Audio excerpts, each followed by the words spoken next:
this list in our number 10 spot, we have DMX.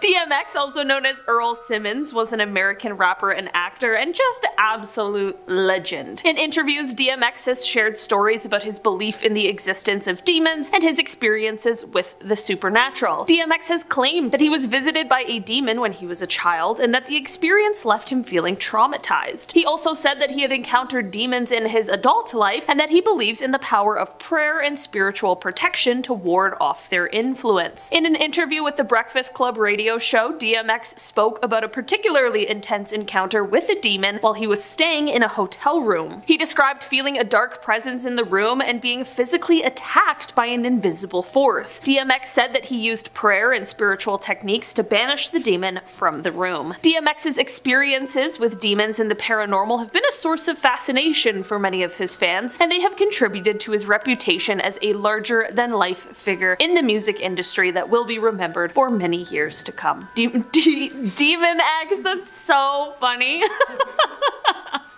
Aw, R.I.P. In our number 9 spot today, we have Kenneth Anger. Kenneth Anger is an American underground filmmaker and author known for his experimental and surreal films that often explore themes related to occultism, mysticism, and sexuality. Anger has been associated with the occult since the 1940s, and he is considered one of the most influential figures in the American underground film scene. While Anger has never claimed to have had any direct encounters with demons, he has incorporated occult symbolism and rituals into his films and writings. In his book, Hollywood Babylon, Anger details the sordid and often scandalous history of Hollywood, which he believes is linked to the dark forces of the occult. One of Anger's most famous works is the film Invocation of My Demon Brother, which features a soundtrack composed by Mick Jagger and includes footage of various occult rituals, including a black mass. The film has been interpreted by some as a genuine attempt to invoke demonic forces, although Anger himself has denied this interpretation.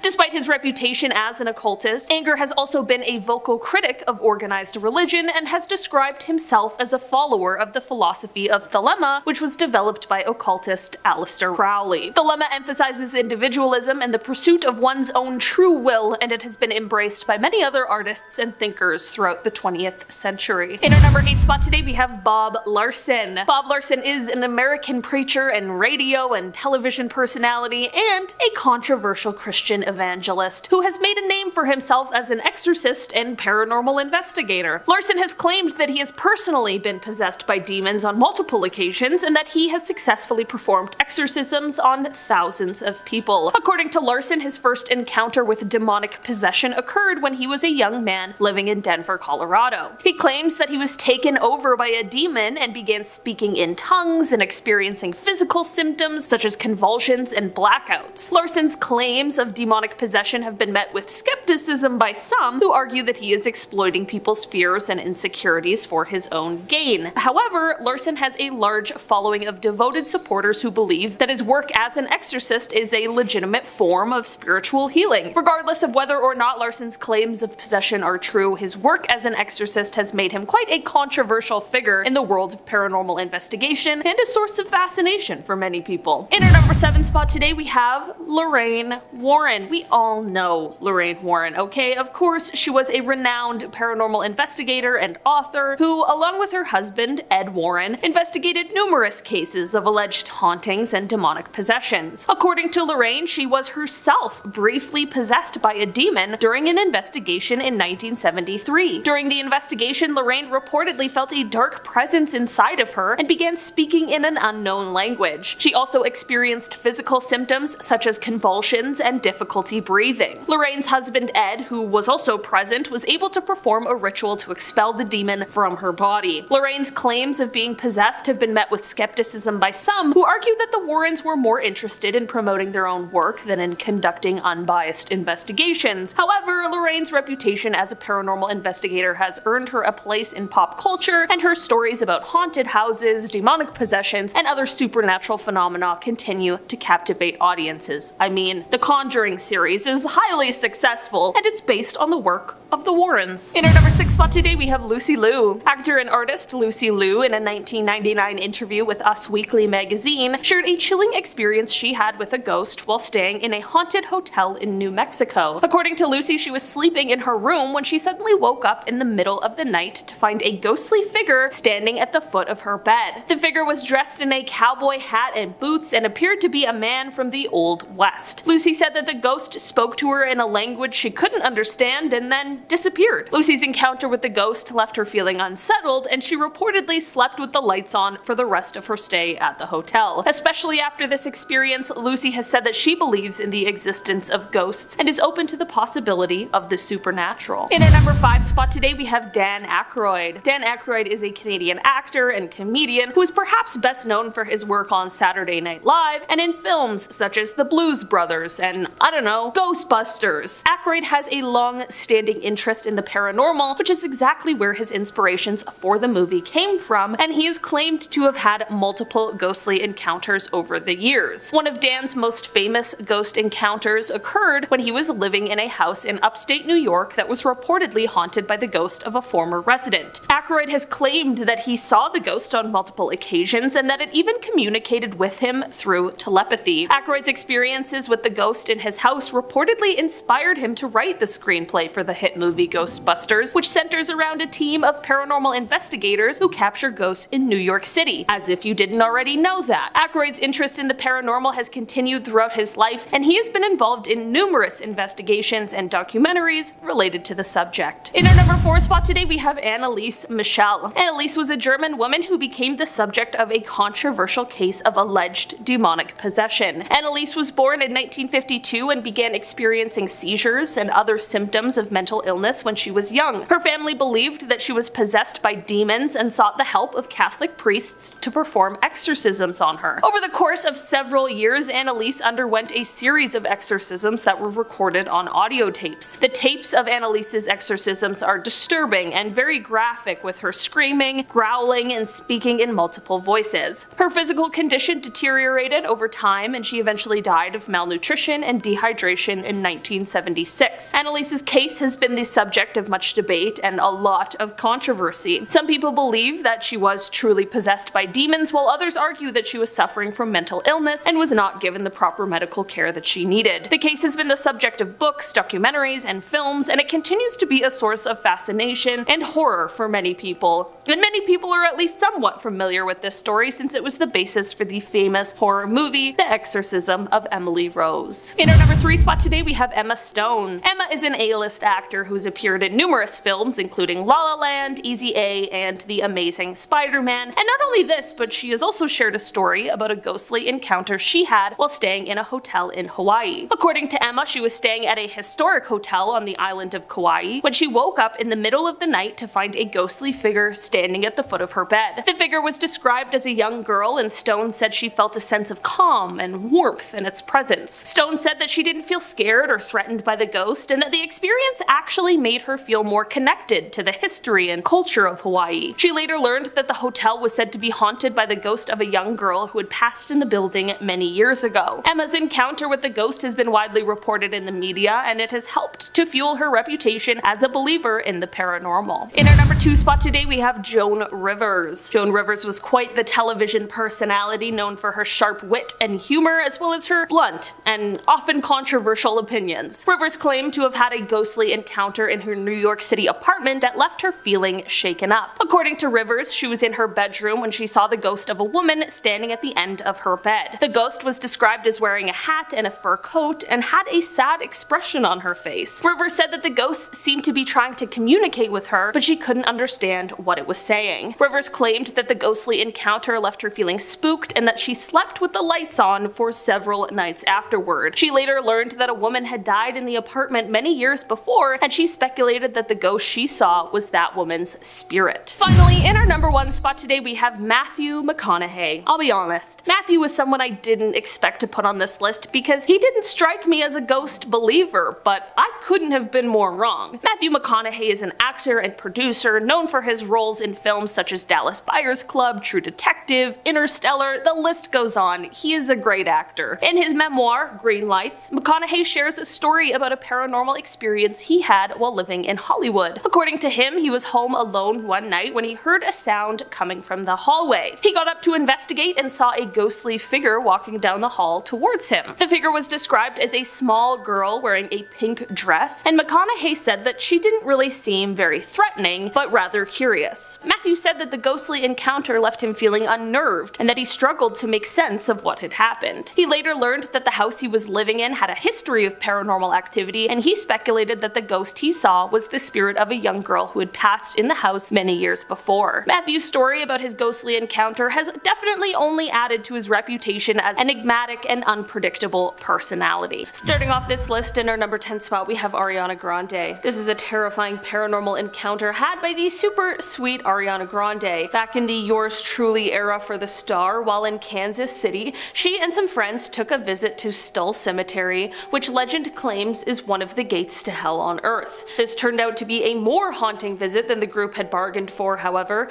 as the singer recounted that suddenly they, quote, felt this sick, overwhelming feeling of negativity over the whole car, and we smelled sulfur, which is the sign of a demon, and there was a fly in the car randomly, which is another sign of a demon. I rolled down the window before we left and said, "We apologize, we didn't mean to disrupt your peace." Things only got more spooky for Ari though when she later tried to send her manager a picture of the cemetery. This photo she attempted to send came back with an error saying that the file couldn't be sent due to the fact that it was 666 megabytes. In our number 9 spot today we have Miley Cyrus. In an interview with Elle UK, Miley Cyrus opened up about a haunted apartment that she and her family stayed in during her 2009 European tour. She said, quote, "It was seriously so terrifying. It used to be an old bakery and they turned it into an apartment building, and I was having really crazy dreams and really scary things, and one night my little sister, it sounds crazy to tell you, but she was standing in the shower and all of a sudden I hear her scream. I run in there and the water had somehow flipped to hot, but it wasn't like the water had just changed, the knob had turned, but she hadn't turned it and it was burning her. She was really red." She continued on with the chilling tale by saying, quote, "Before I felt this, I thought I had seen a little boy sitting on the sink watching me take a shower, so I felt really freaked out. I was sitting there the next night, and maybe I'm crazy, but I could have sworn I could see this little boy sitting there on the sink kicking his feet. My mom was getting mad that we were looking into it because she thought it was going to scare Noah, so then my aunt, who we hadn't told about this, comes in and she starts freaking out. She's like, I have no idea what happened, but I left the apartment and I came back and all of the doors and windows were open. I locked the apartment." She finished off her creepy story by saying that there were a few more strange things that happened, and this all was enough for her to swear off ever staying in that place again. Miley believes the haunting ties back into the history of the building and says that the apparition she saw matches up with who once lived there. In our number 8 spot today we have Adele. The haunting story of Adele starts off when she decided that she had had enough of fans and paparazzi outside of her London home, so she decided to purchase and move to a new home in Sussex. This house, in its past life before housing the Grammy Award winner, is said to have been a convent. Despite the change, Adele continued to be visited by people she didn't want in her home, but this time the visitors were otherworldly. The singer claimed that she began to hear noises that she was unable to find the source of. Things in her home also began to fall for seemingly no apparent reason, and apparently these paranormal encounters made Adele so unsettled that she had to hire a bodyguard to stay in her house full time. Hopefully these plaguing hauntings have since stopped, but only Adele knows for sure. In our number 7 spot today we have Ozzy Osbourne. One of the most famous rock stars ever, Ozzy has long been connected to the occult.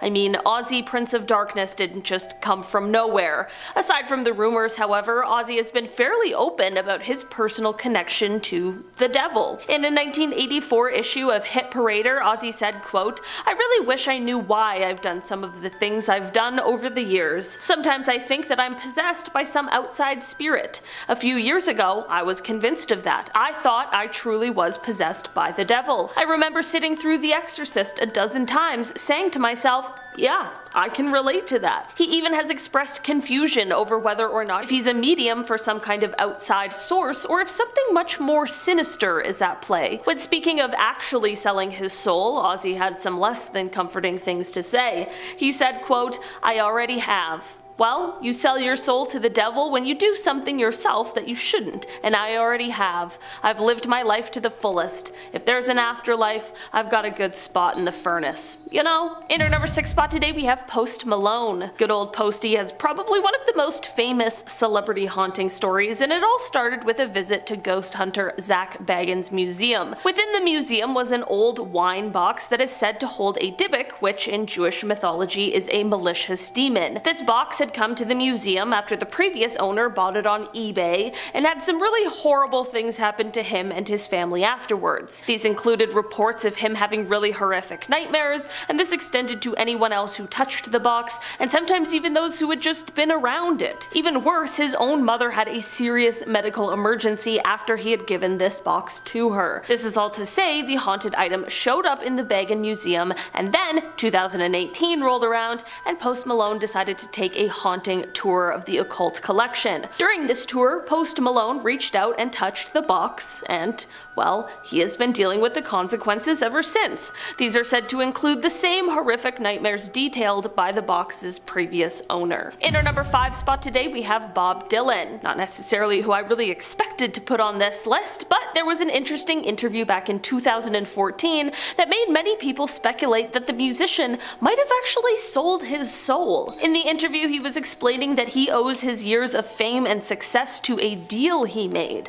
The interviewer asked, "Why are you still out here?" To which Dylan replied, "It goes back to that destiny thing. I made a bargain with it. You know, long time ago, and I'm holding up my end." The interviewer, of course, had to follow up on that cryptic message, so he said, "What was your bargain?" And he replied, "To get where I am now." The interviewer asked, "Should I ask who you made the bargain with?" And he replied, "With the chief commander." The interviewer clarified, "On this earth?" To which he answered, "In this earth and in a world we can't see." I can totally see why some people decided to draw their own conclusions from this. I mean, it sounds like he's basically speaking in riddles, so while he doesn't outright say that he sold his soul, some believe that this is what he was trying to say in that interview. In our number 4 spot today, we have Mike Colter. You might know Mike Colter as he plays Luke Cage in the MCU, but what you might not know about the actor is a very ghostly encounter that he had. Back in 2019, Mike was on Kelly Clarkson's show, and while on the show, he had an eerie tale for the audience when he said, quote,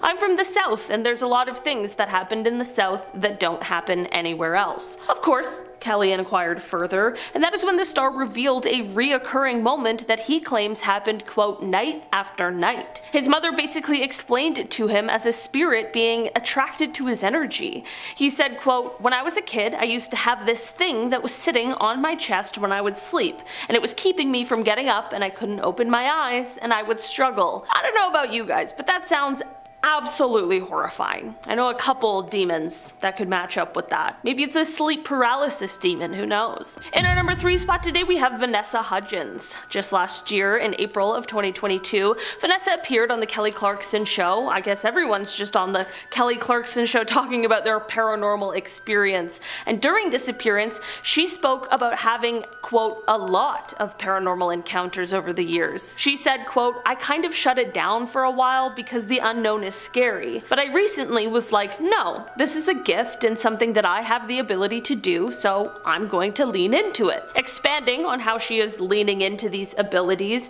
she explained that she had actually recently completed her first real paranormal investigation. Now we have Ed, Lorraine, and Vanessa. During this investigation, she said she met a very playful ghost at the site of a cemetery. I mean, I guess it's not like a malicious spirit. She said that she was able to speak to this ghost using a spirit box, and that after introducing herself, the ghost replied and repeated the names back to her. Maybe this year we'll see Vanessa diving even further into the paranormal, the occult, and all of these otherworldly beings. In our number 2 spot today, we have Courtney Cox. Back in March 2022, former Friends star Courtney Cox shared a harrowing experience she had that led her to go as far as to sell her house. She said, quote, "I didn't believe at first, But I lived in this house in Laurel Canyon, which is in LA, obviously, and it was Gypsy Rose Lee's house and Carole King's. She went on to say, quote, "So Carole King came over to my house and she said that there had been a divorce that was really ugly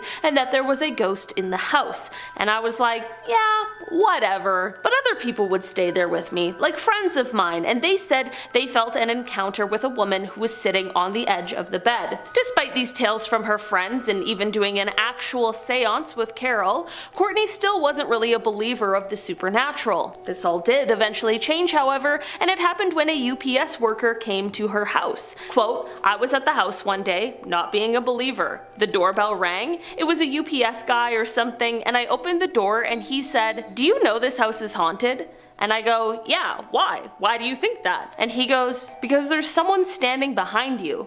And I was like, let's sell. She said she quickly put the house up for sale. After that, and that she, quote, couldn't sleep there alone ever again. And finally, in our number one spot today, we have Cynthia Rowley. So there was a show called Celebrity Ghost Stories, and in an episode, Cynthia Rowley showed up to share her haunting tale.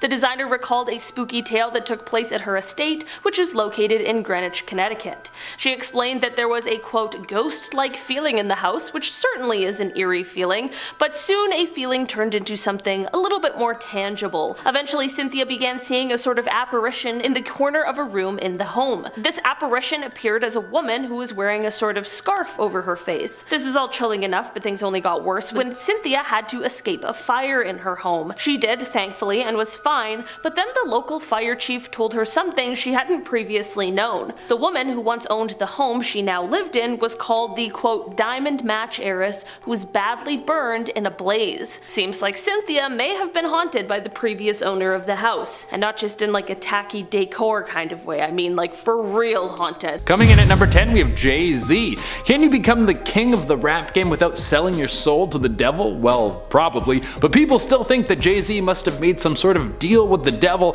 in order to make it to the top. There's a lot of hints of satanic symbols in his music videos, and people think that he is in the Illuminati. And this could be real. Maybe him and Beyonce are in a league of evil rich people who want to make the world fall apart so they can control it. But in order to think that Jay-Z is in the Illuminati and sold his soul to the devil, you have to believe in the Illuminati and you have to believe in the devil. And if you don't believe in either of those, Jay-Z is just a very successful guy. That's it. Coming in number 9, we have Johann Georg Faust. Now this one's a little bit of a weird one because it's hard to tell if a dude from the 16th century sold his soul to the devil because he actually put a pentagram on the ground, threw some goat's blood on it and did a little dance and sung a little song and then shook hands with the devil, or was it because he was just an astronomer and back then people thought that meant you worked with the devil. But this dude apparently worked with the devil to get his fame. The devil offered him 16 years at the top of the world of science. When his time came, the devil arrived and he renegotiated. He was able to squeeze out another 8 years out of the devil, and at the end of the 8 years he would pass and everyone would say the devil took his soul. Now this is the part of the story that makes it seem like there could have been something to do with the devil going on.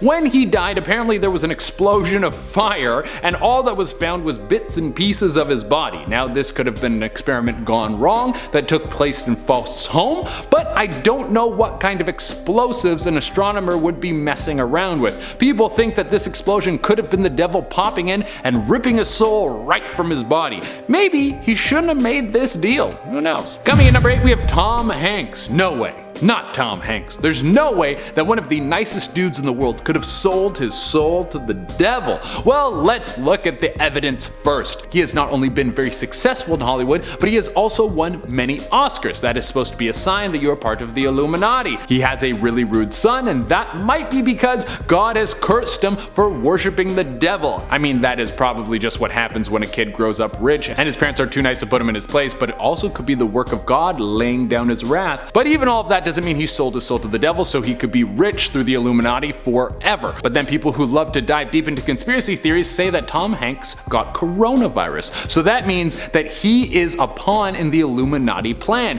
He faked getting sick so that people would believe in the virus and they could continue to take over the world. Whoa! I love these sold your soul stories because they just get crazier and crazier. Coming in at number 7, we have Urbain Grandier. It would seem that the devil's reach is far because he has even made a pact pact with a dude who was the Pope. Now, there isn't a whole lot of evidence that proves whether or not Urbain sold his soul before or after he was Pope, but there is a lot of evidence that this dude was up to some nefarious stuff. He would apparently host and had a number of sexual partners. There's stories of him torturing people who he didn't agree with, and he was also practicing witchcraft. There was a group of nuns that was said to have disrespected him, the Pope of all people, and he sent a demon after them to ruin their life. Well, unlike now, back when this dude was Pope in 1634, if people thought you were up to something with the devil, you would be done for sure. Enough people came forward and accused this guy of witchcraft that there was a trial. During the trial, there was a lot of evidence. There was a contract that had backwards writing on it, said to be the work of the devil, that had the devil's signature on it, or apparently it did. I'm not sure how they fact-checked that one, but many people came forward to disclose this guy's unpope-like acts, and eventually he was burned at the stake. My god. Coming in at number 6, we have Pope Sylvester II. 2 popes back to back. I think it's just salacious to say that a pope was in cahoots with the devil. That's why when you go through history you can find a few popes that have been called out for loving the Dark Lord. Now, the difference with Pope Sylvester is that it wasn't that he was excessively rich or because he was involved in sinful acts, it was actually because he was too smart. This guy invented the pendulum lock and the hydraulic organ, and he was in contact with Eastern religions and peoples to get ideas of what they were doing over there so he could incorporate their brilliance into his own society. And because of this, people said he might have got his all-powerful mind from making a deal with the devil. I guess things never change, because now when someone makes it to the top, everyone says they're in the Illuminati. Coming in at number 5, we have Eminem. We all love the story of someone starting at the bottom and now they're here. We love when people are the underdog and work their way to the top. We love how people can defy the odds and become one of the most influential people in the world. Well, that's until they're actually at the top. Then we want to bring them down because it must have been the devil that got them all the way up there. That's the story with Eminem. There have been countless accusations that the rapper made a deal with the devil to jump to stardom and forever be held as one of the best rappers of all time. This is from some of the imagery that you will find in his music videos, whether it's a goat's head, a triangle, a single eye, or many of the other objects that are related to the devil. Well, the rumors about him don't stop there. They also say that the real Eminem is dead, that when he fell out of the public eye for a bit, he pushed back against the Illuminati and no longer wanted to do their bidding. So they killed him and replaced him with a clone that they can control, and that's where he got his perfect beard from. Coming in at number 4, we have Jaden Smith. Can you pass down a deal with the devil to your kids? Like kind of grandfathering them into the product like an old phone contract? Is that possible? Can you do that? I don't know how the devil works. I'm not famous enough to get in contact with him, but apparently Jaden Smith has been gifted the allegiance to the devil through his dad. People base this off of Will Smith's fame and the fact that Jaden has some strange beliefs about the world. He's very interested in a thing called orgos. It's a strange culty belief that the world is governed by positive and negative forces that we can't see. That kind of sounds like midichlorians from Star Wars. But people think that he's using a demonic subsect to try and get people into the Church of Satan. Coming in at number 3, we have Katy Perry.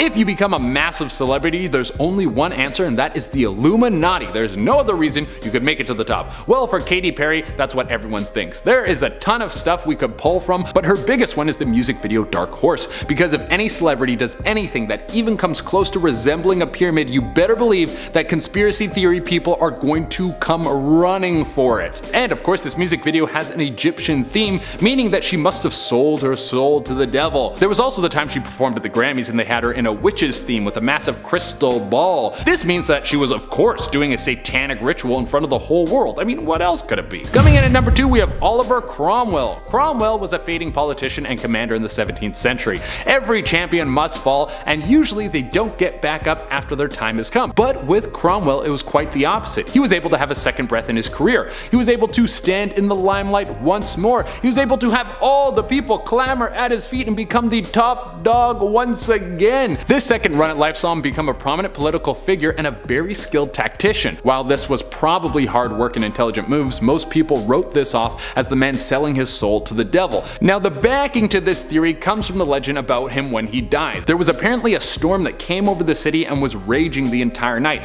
People say this was the devil coming down to claim his soul. Now, that might have been true, but I don't know if the devil would go to that much work to get one soul. This guy's getting thousands of souls every day, hundreds of thousands every day. If he had to put on a massive light show to get each one of them, he would never be able to wrangle them all up. He just wouldn't have enough time. And coming into the number 1 spot, we have Christian Bale, probably the best Batman ever, and one of the kings of the meme world with the amount of juice people have been able to pull out of his hit American Psycho. I've never seen American Psycho, but I want to, just so I can have a better understanding of what scenes these memes come from. But when did the Dark Knight himself decide to give his soul to the devil and become one of the Dark Lord's little minions? Well, we don't know the exact time of when this might have happened, but Christian Bale has actually publicly thanked Satan after winning a Golden Globe for his work in the movie Vice, where he played Dick Cheney, remember the vice president who shot his friend by mistake, and might have had a hand in the whole Guantanamo Bay thing. Well, during his acceptance speech, Christian Bale went down the regular road of saying thank you to all the people close to him, and then he capped it off by saying thank you to Satan for inspiration. Now, this might have just been the actor taking a stab at how ruthless Dick Cheney is, saying that the man is actually the devil, or maybe he was actually thanking the devil for giving him the juice he needs to do what he needed to do to play the role. Like the devil materialized in his room and helped him go over lines. If that is the case, the devil doesn't seem like that bad of a dude. Starting off this list in our number 10 spot, we have Elvis Presley. There have been rumors and conspiracy theories surrounding Elvis Presley's success and his alleged deal with the devil to achieve fame and fortune. Some fans and theorists believe that Presley's success was not solely due to his musical talent, but rather his involvement in the occult and the supernatural. One of the most prevalent rumors surrounding Presley's alleged deal with the devil is the fact that he was born a twin, but his brother Jesse Garon was stillborn. According to the rumor, Presley made a pact with the devil to trade his twin brother's life for his own success. I personally think that that is a particularly cruel rumor and conspiracy, and am much more on the side of those who believe that Presley's interest in mysticism and the occult was evidence of his involvement in dark practices. Some point to his love for black magic and spiritualism as proof that he made a deal with the devil. Despite the persistent rumors, there is no concrete evidence that Elvis Presley ever sold his soul or made a deal with the devil. These rumors are likely just a product of his enduring fame and the allure of the supernatural. In our number 9 spot today, we have Justin Bieber. I'll be honest,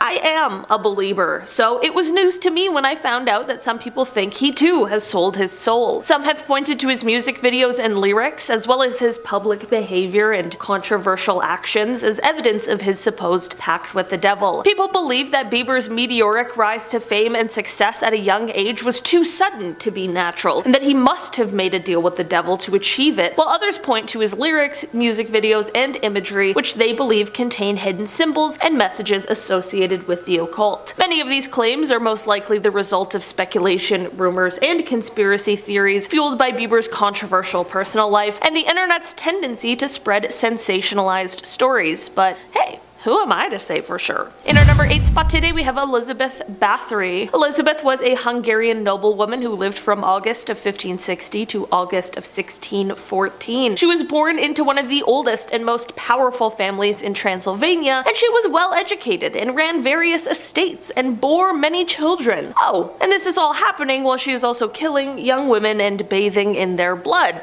Yeah, weird and gross, and also terrible. Elizabeth is known for killing her servants and bathing in their blood, as she believed it would keep her young. Not only this, but she is also said to have made a deal with the devil in order to gain this sort of power. All accounts of Elizabeth remember her as a terrible, evil person. It is said that her number of victims most likely ranges somewhere from 175 to 200, but some people claim that it might be as many as 600. It is no wonder she is referred to as Countess Dracula. In our number 7 spot today, we have Madonna. Madonna has been accused of making a deal with the devil for her success and longevity in the music industry. The rumors have persisted over the years due to her use of provocative and controversial imagery in her performances, as well as her supposed connections to secret societies and the occult. Some people believe that her massive success in the music industry and her often controversial behavior are all signs that she made a deal with the devil. Others point to her use of religious imagery in her music and performances, which they believe is a deliberate attempt to subvert traditional religious values. Some people just can't get over that the girl wants to have fun, and she's been having fun in the public eye for decades now. I get it, Madonna gets a little carried away from time to time, but that doesn't mean the woman sold her soul.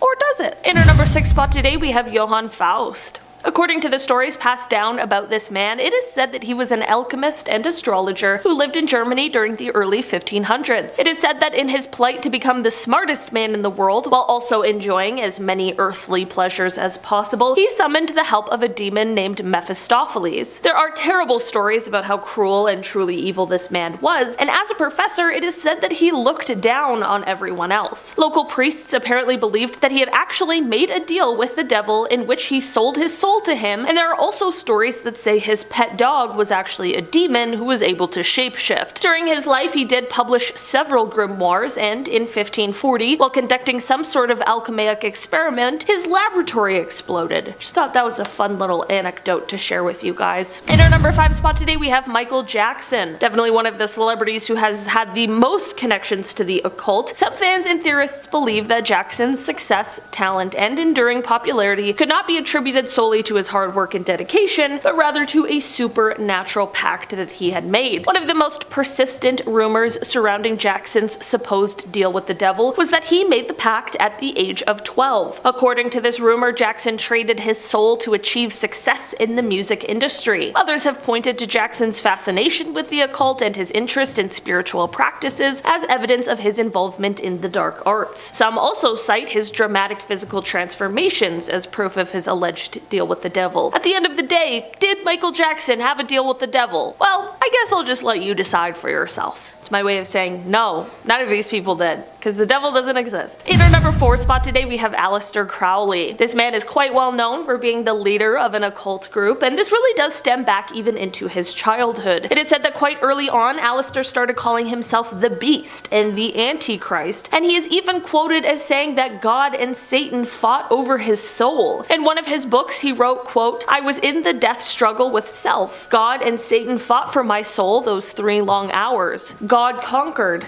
Now, I have only one doubt left. Which of the twain was God?" Many people believe that perhaps he made a deal with Satan, but it is possible that these are just rumblings based on Aleister's teachings and beliefs. In our number 3 spot today, we have Beyonce. Queen Bee, an absolute living legend. Like her husband though, who we spoke about on part 1, Beyonce has also been accused of being a member of the Illuminati and selling her soul for fame and fortune. The claim that Beyonce sold her soul is a conspiracy theory that has been circulating online for several years. However, there is no evidence to support this claim. Just don't want the bee people to come for me. The belief that Beyonce sold her soul likely stems from her success, which some people may find hard to believe without a supernatural explanation. I do understand that one. I mean, did you see Homecoming? Additionally, her music and performances often incorporate religious and spiritual imagery, which may further fuel the rumors. Also forgot to include that people think she's a part of the Illuminati. Okay? That's important. People think that she is directly related to a satanic organization. The success of talented and hardworking individuals like Beyonce is typically the result of dedication, perseverance, and talent, but some people just swear it's soul selling. In our number 2 spot today, we have Theophilus of Adana. For this one, we are taking it back a little bit, all the way to 538 AD. Theophilus of Adana was a cleric in the Roman Catholic Church. So basically, one day he was elected to become the new bishop, but he ended up denying the offer as it is said that he wanted a more priestly sort of position instead of one with all of that power and responsibility. It is said that he wanted the position of archdeacon, which would have seen him controlling where the donation money went. So apparently, in passing on this bishop position, he thought that if he gave this bishop position to his rival, then his rival should at least be grateful enough to give him the position he wanted. But of course, this did not happen. The new bishop gave away the seat that Theophilus wanted and instead gave him the position of being a humble cleric. This made Theo super angry, and this is when he thought that maybe the church isn't as holy as he once thought they were. This is when he decided to summon the help of Satan. He ended up signing a contract with Satan in his own blood. He denounced Jesus and the Virgin Mary, and it is said that with the help of Satan, he was once again voted into the bishop position, and this time he accepted. At this point in time, it is said that he felt so guilty he confessed to this deal with the devil, and the priest who he confessed to decided that they should burn the blood-signed contract. For a second, Theo looked up, but then suddenly he collapsed and died. Many people believe that it was because he had broken his contract. And finally, in our number 1 spot today, we have Jonathan Moulton. Jonathan is a man who was born in 1726 and he was known for his military career. He served in King George's War as well as in the French and Indian Wars, but after his service is where the story really starts. Basically, after his time fighting was over, he went on to become one of New England's wealthiest men. This caused heads to swivel and rumors to swirl because this wasn't something that was normally seen. This all gave way for the rumor that Jonathan had struck his luck of fortune because he was actually working with the devil. People began to say that for financial gain, he in turn gave his eternal devotion and even his soul over to the devil. The devil would visit him every month in order to fill up his boot with gold. You know what happens with things like this though, people get greedy. It is said that despite this lavish lifestyle he was already living, he wanted more, and this led to him making the mistake of trying to trick the devil. He cut a hole in the floor above his basement and placed a boot over it, which also had a hole in the heel. Of course, he did this so that when the devil came with the gold, he'd get a whole basement full rather than just a boot. But the devil certainly caught on. From there, it is said that he burned down Jonathan's house along with all of the gold that lay inside. Starting off in our number 10 spot, we have Led Zeppelin. Rock and roll and Satanism have long been connected in some people's eyes, so it's no wonder that legendary band Led Zeppelin has experienced some of these dark connections. Back in January of 1982, evangelical broadcaster Paul Crouch began accusing different rock artists of hiding messages in their songs through backmasking, and one example that he pointed out was the classic Zeppelin tune Stairway to Heaven. He directly pointed to a segment of the song where he claimed that when played in reverse, he was hearing the words, "Oh, here's to my sweet Satan, the one whose little path would make me sad, whose power is Satan. He will give those with him 666. There was a little tool shed where he made us suffer, sad Satan." Since this accusation of satanic messages, this has definitely become one of the most famous instances of alleged backmasking, which has only added to the legacy of Zeppelin. In our number 9 spot today, we have Bob Dylan. Not necessarily who I expected to put on this list, but there was an interesting interview back in 2004 that made many people speculate that the musician might have sold his soul. In the interview, he was explaining that he owes his years of fame and success to a deal he made. The interviewer asked, "Why are you still out here?" To which Dylan replied, "It goes back to that destiny thing. I made a bargain with it, you know, long time ago, and I'm holding up my end." The interviewer, of course, had to follow up on what that cryptic message was, so he asked, "What was your bargain?" Dylan replied, "To get where I am now." The interviewer asked, "Should I ask who you made the bargain with?" He replied, "With the chief commander." The interviewer clarified, "On this earth?" To which he answered, "In this earth and in a world we can't see." I can totally see why some people decided to draw their own conclusions from this. I mean, it sounds like he is basically speaking in riddles. While he doesn't outright say that he sold his soul, some believe that this is what he was trying to say in that interview. In our number 8 spot today, we have Ozzy Osbourne. One of the most famous rock stars ever, Ozzy has long been connected to the occult. I mean, Ozzy, Prince of Darkness, didn't just come from nowhere. Aside from the rumors, however, Ozzy has been fairly open about his personal connection to the devil. In a 1984 issue of Hit Parader, Ozzy said, quote, "I really wish I knew why I've done some of the things I've done over the years. Sometimes I think that I'm possessed by some outside spirit. A few years ago, I was convinced of that. I thought I truly was possessed by the devil. I remember sitting through The Exorcist a dozen times, saying to myself, yeah, I can relate to that." He even has expressed confusion over whether or not he's a medium for some kind of outside source, or if something much more sinister is at play. When speaking of actually selling his soul, well, Ozzy had some less than comforting things to say. He said, quote, "I already have. Well, you sell your soul to the devil when you do something yourself that you shouldn't, and I already have. I've lived my life to the fullest. If there's an afterlife, I've got a good spot in the furnace. You know?" I'll see you there, Ozzy. In our number 7 spot today, we have Jay-Z. Rapper Jay-Z has long had some interesting stories and conspiracies surrounding him, including his alleged connection to the Illuminati. You know, this secret society that conspiracy theorists claims possesses this crazy, unknowable power. People often make this connection with a lot of people in the rap and hip-hop industry, but it happens to Jay-Z often due to him referencing the devil multiple times in his music videos. I mean, especially in the song song Lucifer. People also make connections to certain imagery shown in his music videos and even in his merch, or the things he wears himself as well, to things like the occult and Satan himself. Whether it's a pentagram, the all-seeing eye, or the phrase "do what thou wilt," it seems as though Jay-Z has some people in a satanic panic. In our number 6 spot today we have Robert Johnson. Well known for being one of the most incredible guitar players of all time, Robert was one of those people that some members of the public simply just couldn't see how he was so talented, so of course that led to some extremely haunting rumors swirling about him. Some people claimed that he was only able to gain his talent through supernatural means, which many claimed was by way of the devil. Story goes that Robert headed to the crossroads where the devil took his guitar, tuned it, and showed him how to master the blues. Unfortunately, however, with this eerie tale comes a very tragic end. Some say that in exchange for his abilities, Robert had to offer the later half of his life. He exchanged much of his life in order to make this deal. Sadly, Robert would pass away at the exceptionally young age of 27.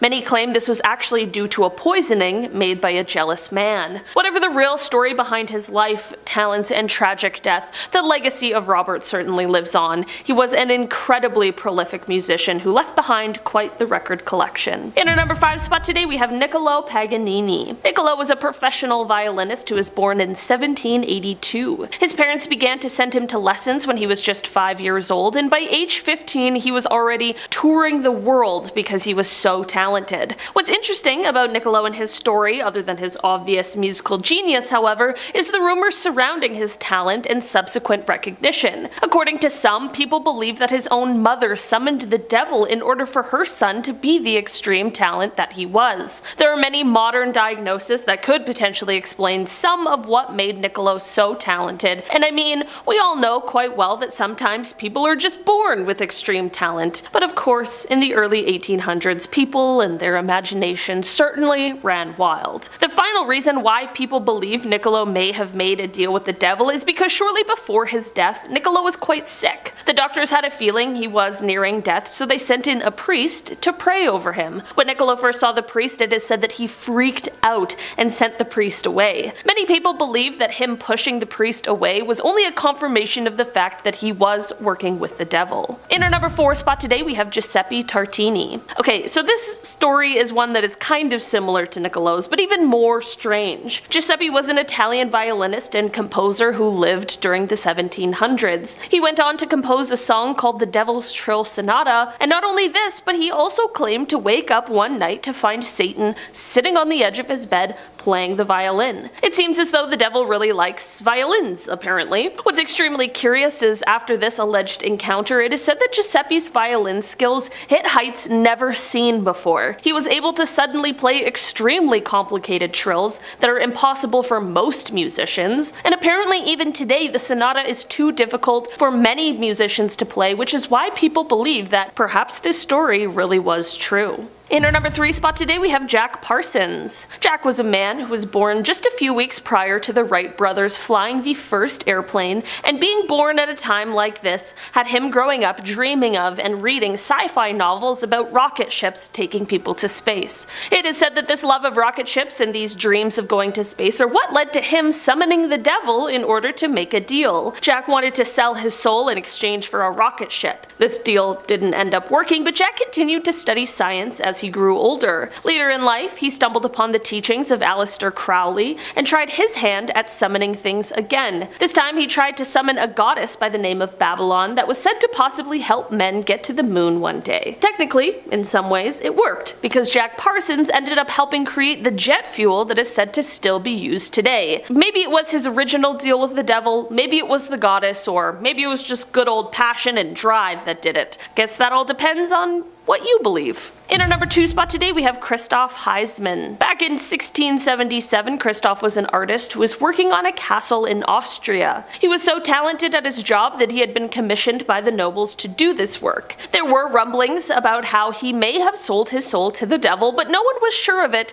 until it was said that Christoph confessed. He said he had 9 years prior and that he regretted it very much now and actually wanted an exorcism. They demanded to know if he was a practicing witch, but in the end end, it was decided that he was not, and that instead the devil just had a very strong hold on him. The local priest began giving Christoph exorcisms, and during these sessions, Christoph explained that he had these intense visions where he was coming face to face with the devil, who was in the form of a dragon. The dragon was holding the contract that held Christoph's soul, and this is when he was able to rip it out of the dragon's talons. When he woke up, it seemed as though he was cured. After this, he began painting pictures of the devil, and he even painted a story with multiple panels that told the story of how he sold his soul and how they helped him to get it back. In our number 1 spot today, we have Antoine Rose. This woman from the 15th century is often credited with our modern day image of a witch riding a broomstick. She became known as the Witch of Savoy, and she is said to have confessed to regularly meeting with the devil. I mean,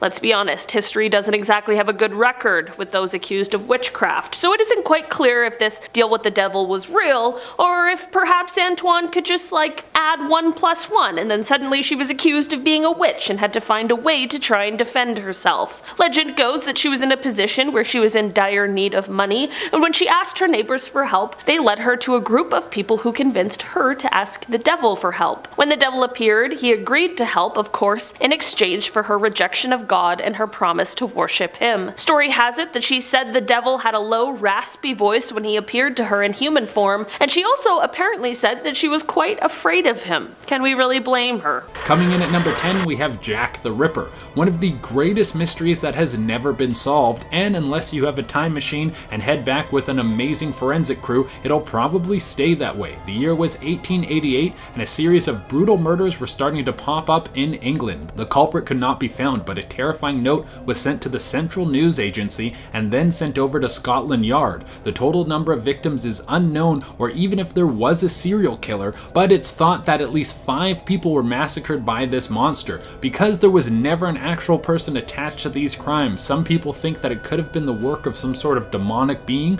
or some person who was under control of an evil demon. It is a little easier to digest when you think a normal person couldn't do something so horrific. Coming in at number 9, we have self-mutilation. Now this one was written on Reddit by a person who deleted their account, so I can't give them credit, and to be honest, the story sounds more like a creepypasta, but I'll give you the rundown. This person claimed to be plagued by nightmares where a devil would come into their room at night and run their claws along their skin, and when they woke up, they would have deep gashes in their skin like someone cut into them with a knife. This happened multiple times, and since they were too afraid to tell anyone, fearing that they would be seen as someone who was mentally unstable, maybe someone was sneaking in and doing some sort of weird torture, and what they saw in the video was almost more disturbing. In a sleep state, they would get up and then walk into the kitchen. They would pull out a knife and then carve into their own skin. They would do all this before returning back to bed. This was a terrifying discovery, and for some reason they related it to the place they were staying in. They felt that the whole place had a dark energy. Once they left the apartment, they never had those horrifying nightmares again, but they still struggled to sleep at night. Coming in at number 8 is Giuseppe Tartini. The devil loves to get involved in music. There have been stories for centuries. They date all the way back to when the first musical instruments were ever made. Things like the flute and the playing of music was considered to be the work of the devil, a tool to distract people from work and make them have premarital sex. Oh no, that sounds terrible. And it goes all the way to modern day, where some people think that the music industry is run by the Illuminati, who worship the devil and send out satanic symbols through music videos. One of the most famous stories of the devil in music was that of Giuseppe Tartini. He was one of the first people who is said to have sold his soul to the devil. Tartini had a dream where the devil came to him. In the dream, Tartini handed the devil a violin, and in exchange for his soul, he played him the most beautiful piece ever written. People called this song the Devil's Trill Sonata. When Tartini woke up, he tried to remember it all and write it down, but he could only remember some. People were blown away by this piece, but Tartini claimed that the one he heard in his dream was so much better, it made him want to quit music altogether. At number 7, we have He Got My Brother. This is another one I pulled off of Reddit. This person wrote that when they were a kid, their younger brother killed one of their pet rabbits, and this wasn't an accident. Their brother strangled the creature to death. His parents then sent his brother to a psychiatrist for help, and one night he listened in on the phone line as his mother was talking on the phone with the psychiatrist about his brother. The psychiatrist said that his younger brother kept saying that the devil made him kill and is telling him to kill again. After this, he didn't see his brother for years. When he came back, it seemed as if someone sucked the life out of him. He said his brother never talked about what happened to him while he was gone, or about the incident that happened with the rabbit, but they would never leave him alone with animals or children. Coming in at number 6 is Robert Johnson, one of the most famous sold my soul to the devil stories. Robert Johnson was one of the best blues players of all time, but when he started playing guitar, people said he was so bad it would make people angry. He left his hometown one summer, and when he came back, he was the best guitarist ever. People said he gave up his soul many years ago at a crossroad. Keith Richards said he was so good at playing guitar, the first time he heard him play, he thought it was 2 people playing the guitar. Coming in at number 5, we have The Possessed Girl. An American priest told a story of an exorcism he had to perform on a girl. The story starts with the girl just having a bad case of anxiety, but eventually progressed into her losing control of herself. She would contort her body to the point where she would injure herself and even pull out her own hair. The priest came to the home to perform an exorcism on the girl, and soon after she returned to normal. Maybe this was a case of momentary psychosis, or the girl could have really been possessed by a demon. Coming in at number 4, we have Charles Manson. The Manson murders are some of the most famous and high-profile murders in American history. They shook the world, and people still talk about them to this day. The crazy part is that Charles Manson didn't kill anyone. He sent out people from his cult to do his dirty work. For some reason, it seemed as if Charles Manson had some sort of hypnotic power over people who followed him. Some people think that he was able to tap into the power of the devil himself, and through this energy, he could command those who had corrupted souls. People were so afraid of his ability to corrupt people that he wasn't even able to speak at his own trial. Coming in at number 3, we have the Matamoros Human Sacrifice Cult. This was a drug smuggling gang in the 80s that thought they could summon the power of the devil to protect them from being found by the police. People started looking into them in 1989 when a student from Texas went missing while driving down into Mexico for spring break. The investigation revealed something horrific. A cauldron was found with a human brain floating in it, as well as other body parts from other people and animals. As the police investigated further, they found a burial site that had the remains of the student, as well as dozens of other people who had been mutilated in horrible ways. Eventually, they tracked down the leader of this cultish gang, but before he could be caught, he had one of his henchmen execute him so he would not go to prison. Coming in at number 2, we have You'll Never Catch Me.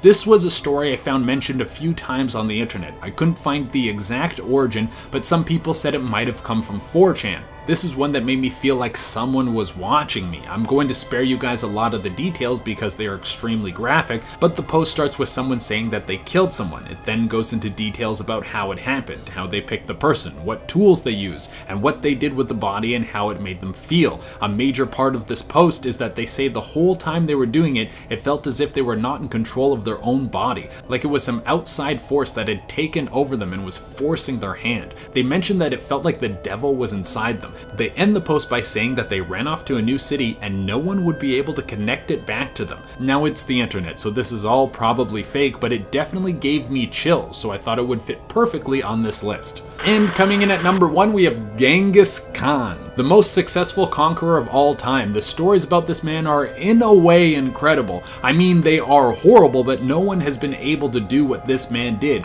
He created the largest empire ever built. He killed the most people. He killed so many people, the temperature of the planet decreased and he pushed back the effects of climate change. He spread so much of his seed that 1% of the people on the planet can be traced back to him genetically. Now, when you become such a force of death that literally nothing stands in your way and you take over a continent, people will start to make stories about you. Some people say that he was a demon himself, that he was born with sharp teeth and cat eyes, that a horrible dark force supported him and allowed him to do what he did. Out of all the stories on today's list, this is the only one that I would maybe believe that magic was involved, because I don't know if you can be that big of a bad without a little razzle dazzle.